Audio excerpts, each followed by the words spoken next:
And welcome to another brand new episode of This Week in Disney History. I am your host, Milo Beasley.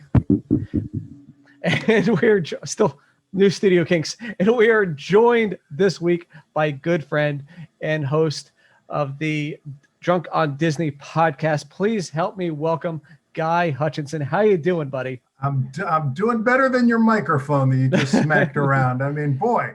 I'm doing great. I'm so excited to be here. I love your show. Yeah. I'm super excited to talk to you because I haven't seen you in a long time. It has been a long time. And I think this might, ever since we became friends, this might be the longest we've gone without we rarely would go more than, 2 or 3 months without seeing each other. I haven't seen you since last year. No, March. I saw you in March. March or February. Yeah. It was the last. Yep. Mm-hmm. Semantics. It was March 2nd was the last day I saw you. Man. It was the last day I had any fun. that was 2 Friday the 13th ago. All right. So we're going to kick things off November 15th.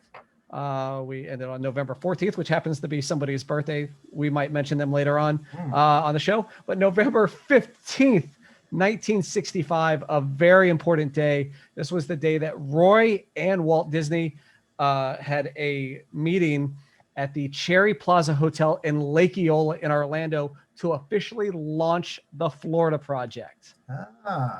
Is this the meeting where they're sitting at a table with the governor?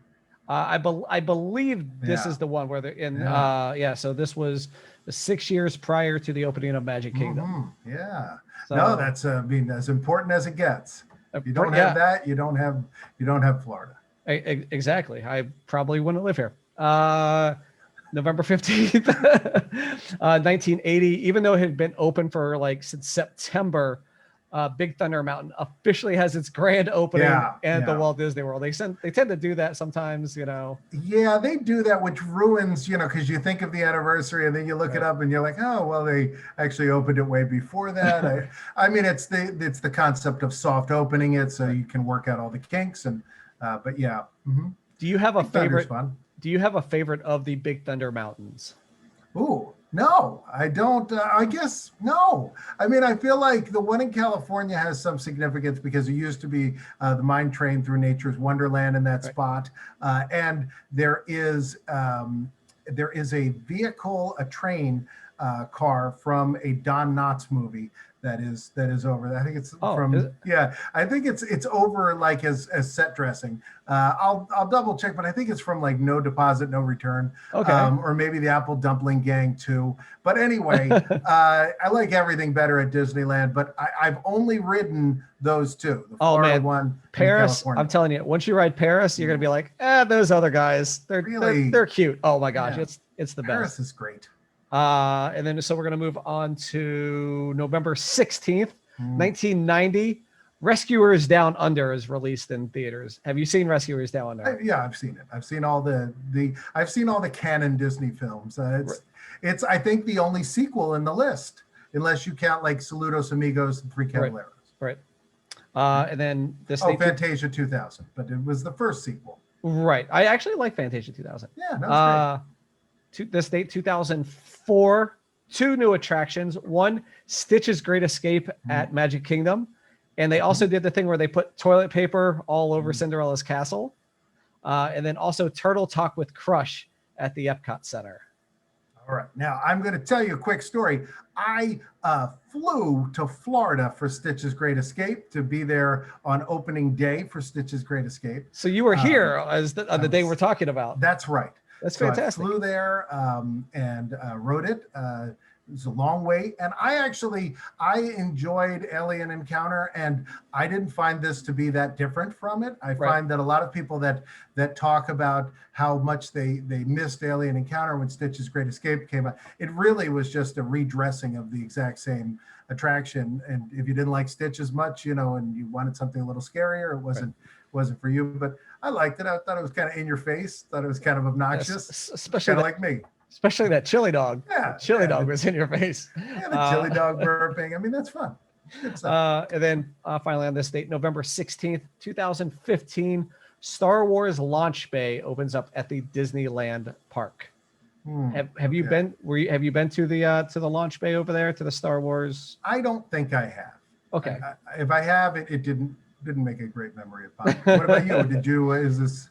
Yeah. So I've been there. They actually reconstructed, like there was like a Marvel area there, and then they took that out and put in the Star Wars launch bay, and then of course, but now that's over in Tomorrowland.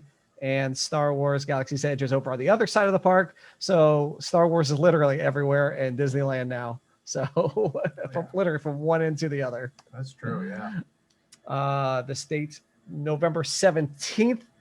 We've actually been fortunate enough to meet and talk and hang out with some of these people from this great 1989 movie based on this Thanksgiving time, 1989. Can you Is it Back to the Future 2? No, it is The Little Mermaid is released in the United States. Close. So close. I mean, might as well be the same thing. The Little Mermaid, huge hit. I mean, that's turned around the animation industry and kept 2D animation around for a lot longer, I think, because of people's love for that and the films that followed. Yeah. Yeah. So that had a sequel too, actually. It did with Ariel's daughter. Yep. I haven't seen. Well, I mean, I haven't seen it since like it came out. And I saw of course. it. We bought it when it came out. By the way, those sequels, people would say, "Oh, I can't believe they made this straight to video." They made so much money because rather than buy a ticket, everybody bought the movie, so they had to pay for the equivalent of like 4 tickets. Right, pretty much. Yeah. So I love Little Mermaid. It's the soundtrack is fantastic. No, it's great. Little Mermaid is really great. There's the voice actresses playing the 2 leads are great. Jodie Benson. Benson. Who does Ursula? Do you remember? She's really good. I could have told you probably right before you asked me that question. She's a noted voice actress, and just the performance is so great. It's so spooky and just pitch perfect. So which brings us to November 18th. It's the day, November 18th, 1928. Steamboat Willie makes its premiere at the Universal's Colony Theater. So this is the date. This is Mickey's birthday. Yeah. So, but did you know it wasn't until his 50th birthday, 1978, that archivist Dave Smith, he was actually the one who determined that this was Mickey's birthday. Okay, yeah.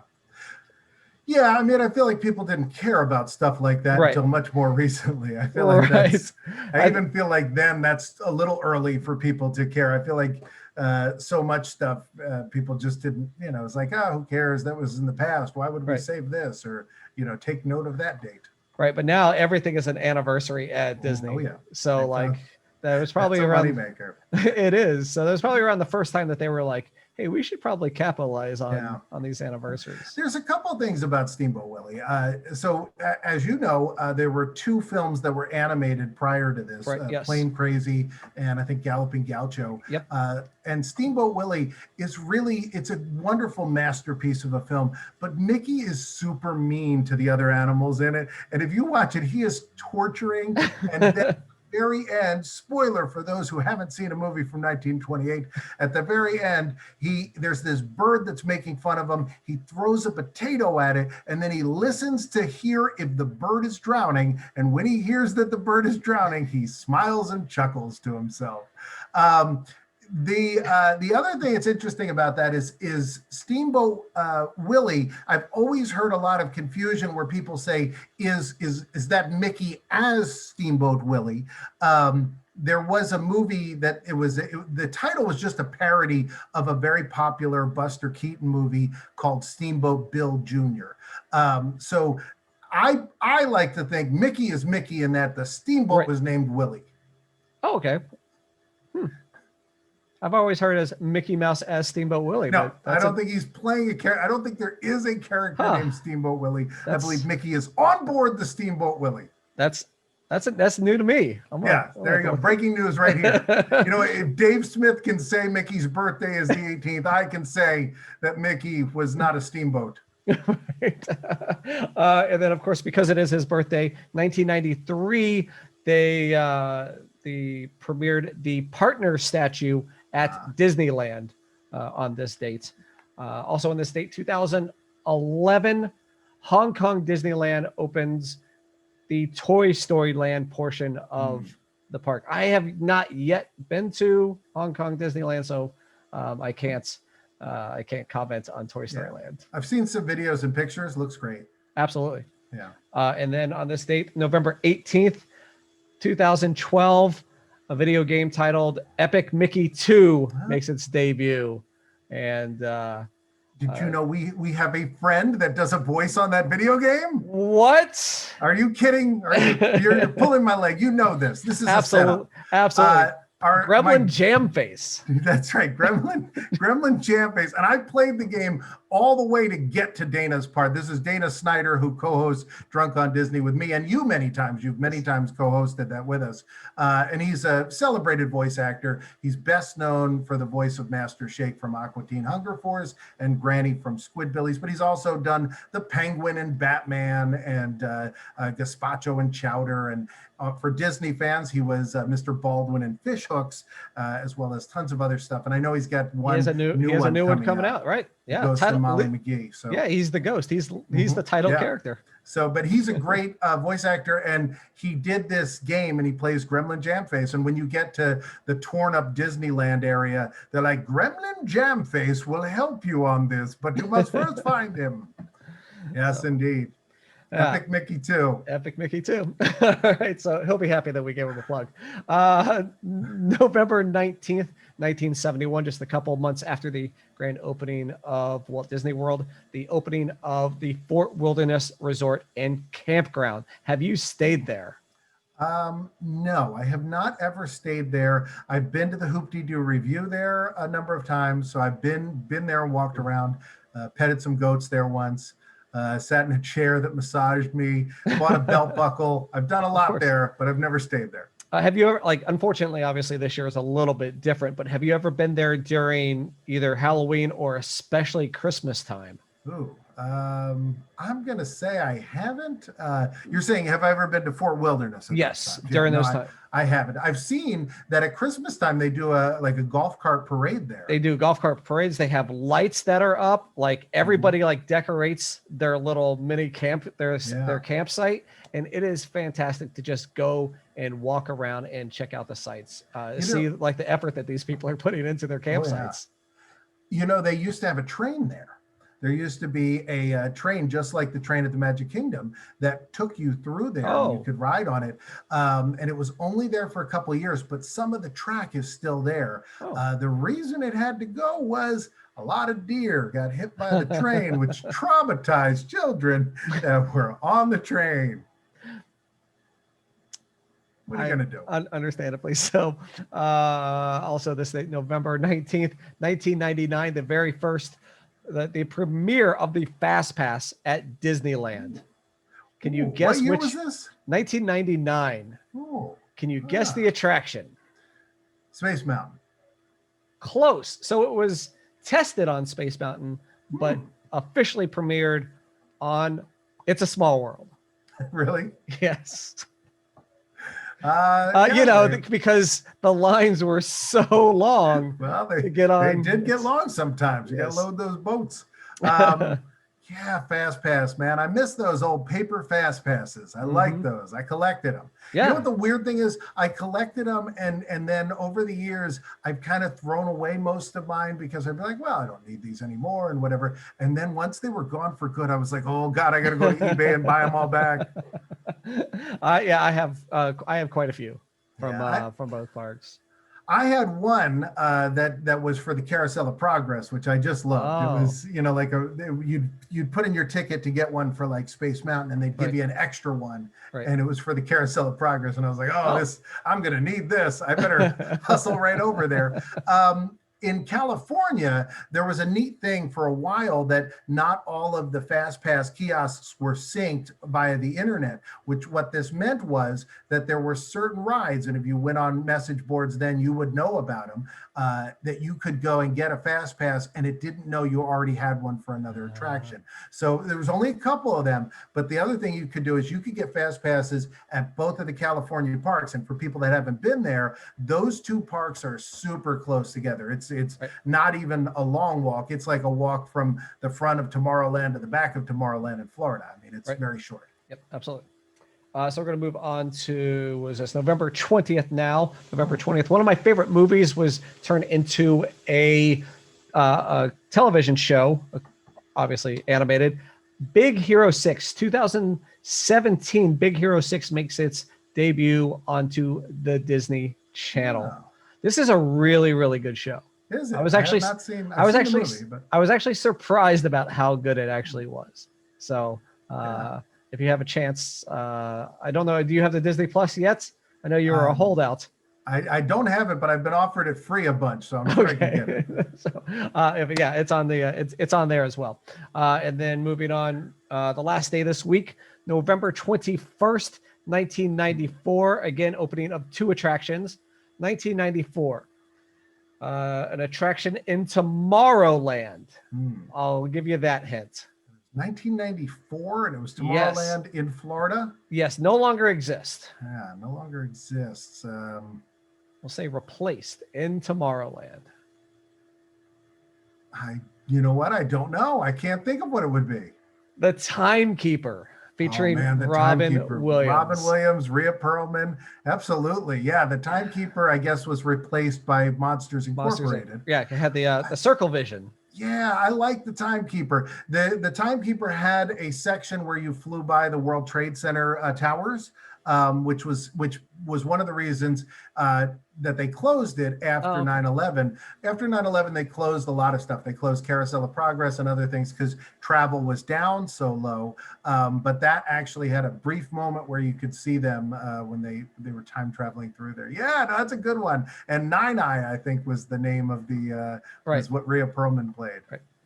And then same day, over at the Epcot Center. So 1994, over at the Epcot Center, Honey, I Shrunk the Audience. Oh, man. Well, I got to say, Honey, I Shrunk the Audience gets a bad rap. That was a really good attraction. It hung around a little too long, possibly, but it was groundbreaking. I remember the first time I went and saw that when I was sitting there with my sister, and she was really young at the time. And when they did that thing where the mice all went through the theater and some little, some strap whips you in the back of the ankles so you feel like a mouse just ran by. I have never laughed so hard at somebody being scared. That's a great one. I like that a lot. I mean, the technology is still there. I mean, I think they could just put it right back in. Put it right back in. I mean, I think it'd be better than them just showing old Pixar shorts. I mean, maybe not. Maybe the average person, though, if they pulled them, would disagree. But I really like that attraction. Right. And then we're going to close it out with a couple movies. The first in 2008. I know your favorite singer, Miley Cyrus, starred in Bolt. I went to a Miley Cyrus concert once with Macaulay Culkin, and I'll save that story for another day. I need to hear that story. All right. And then 2018, Wreck-It Ralph 2, Ralph Breaks the Internet. Have you seen that one as well? Yeah, I like that. Yeah. Actually, I'm a really big fan of Wreck-It Ralph. Yeah, and especially you turned me on to some of the music from it. You mentioned, some of the songs that you liked, and right, yeah, and I think it's the main song from Wreck-It Ralph. It was like from Owl City or something. Owl City, right? And they use that music for Paint the Night Parade in Disneyland. Yeah. And anytime I hear that song, it just puts me right back at Disneyland. So they did a fantastic job. Yeah, you mentioned it, and I was like, I don't remember. I remembered the movie, but I didn't remember the song. Went back and listened to it. I was like, yeah, I like this. I dig this. This is totally a Disney song. Absolutely. So, so that's going to do it for this week. So next week is Thanksgiving. So you know what that means. It's pretty much going to be all movies next week. Big movie weekend. Big movie weekend. So before we wrap up, Guy, please, where can we find you on the internet machines? Well, if you want to yell at me, you can yell at me over on Twitter or Facebook or Instagram. I'm always there as Guy Hutchinson. It's Hutchinson. And if you want to buy a book I did, you can go to Amazon. Or if you want to read one for free, go to your local library. And if you can't find my book, find another book that has less typos and is more educational. You just had your most recent book Bibbidi? Is that the Bibbidi Boozity book? Let me tell you this. This is probably the most fascinating thing. I had the biggest day of sales I've had outside of Christmas season on election day.